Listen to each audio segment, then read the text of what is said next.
embrasser, to kiss, embrasser, to clean, nettoyer, to clean, nettoyer, to cancel, annuler, to cancel, annuler, to rest, reposer, to rest, reposer, to prove, prouver, to prove, prouver, to smell, sentir, to smell, sentir, to create, créer, to create, créer, to go, aller, to go, aller, to stay, rester, to stay, rester, to refuse, refuser, to refuse, refuser, to shut, fermer, to shut, fermer, to take, prends, to take, prends,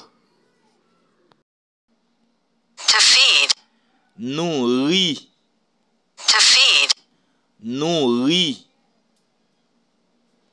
to mix, mélanger, to mix, mélanger, to hurt, blesser, to hurt, blesser,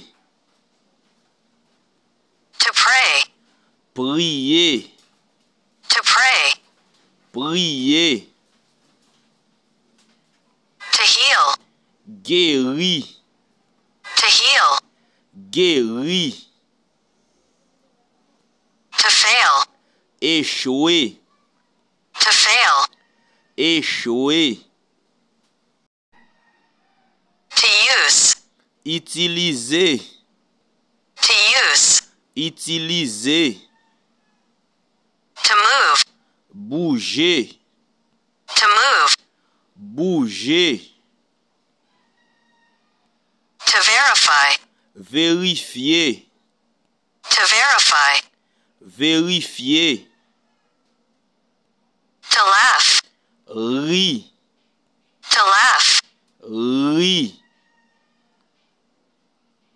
to fix, réparer,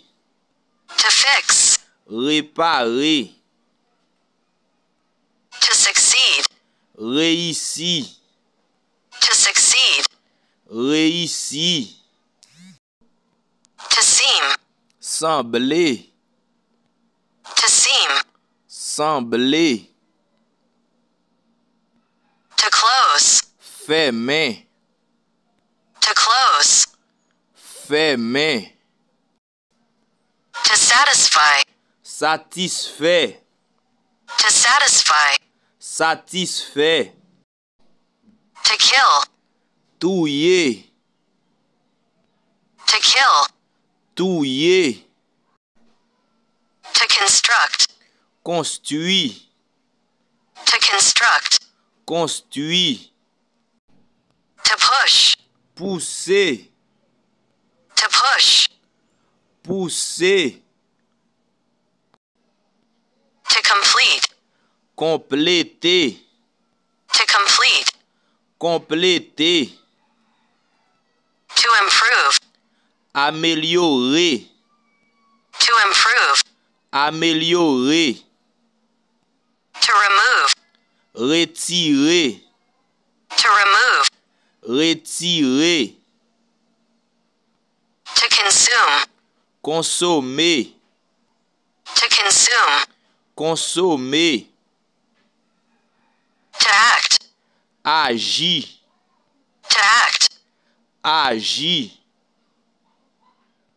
to block, bloquer, to block, bloquer,